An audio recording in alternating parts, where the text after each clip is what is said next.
Chapter 4. When Ehud was dead, the children of Israel again did evil in the sight of the Lord. So the Lord sold them into the hand of Jabin king of Canaan, who reigned in Hazor. The commander of his army was Sisera, who dwelt in Harosheth Hagoyim. And the children of Israel cried out to the Lord. For Jabin had 900 chariots of iron, and for 20 years he had harshly oppressed the children of Israel. Now Deborah, a prophetess, the wife of Lapidoth, was judging Israel at that time. And she would sit under the palm tree of Deborah between Ramah and Bethel in the mountains of Ephraim. And the children of Israel came up to her for judgment.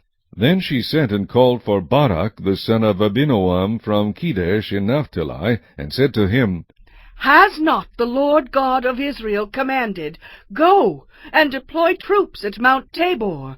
Take with you 10,000 men of the sons of Naphtali and of the sons of Zebulun, and against you I will deploy Sisera, the commander of Jabin's army, with his chariots and his multitude at the river Kishon, and I will deliver him into your hand. And Barak said to her, If you will go with me, then I will go. But if you will not go with me, I will not go. So she said, I will surely go with you. Nevertheless, there will be no glory for you in the journey you are taking. For the Lord will sell Sisera into the hand of a woman. Then Deborah arose and went with Barak to Kedesh. And Barak called Zebulun and Naphtali to Kedesh. He went up with 10,000 men under his command, and Deborah went up with him.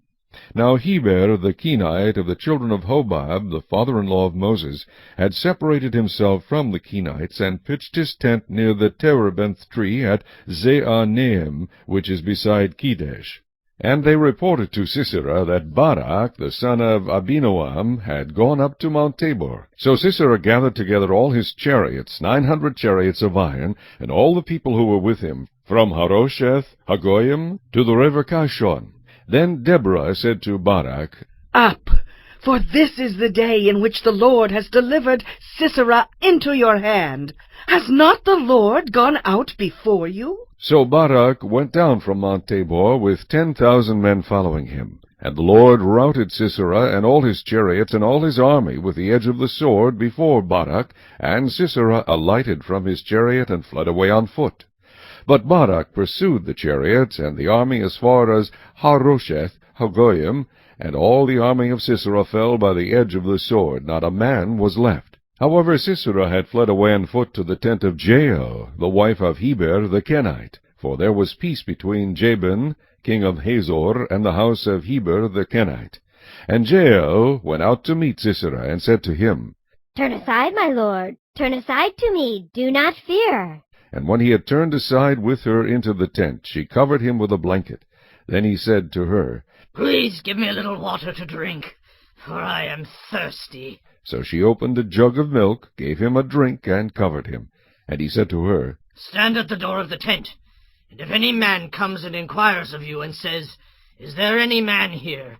You shall say no. Then Jael, Heber's wife, took a tent peg, and took a hammer in her hand, and went softly to him, and drove the peg into his temple. And it went down into the ground, for he was fast asleep and weary. So he died.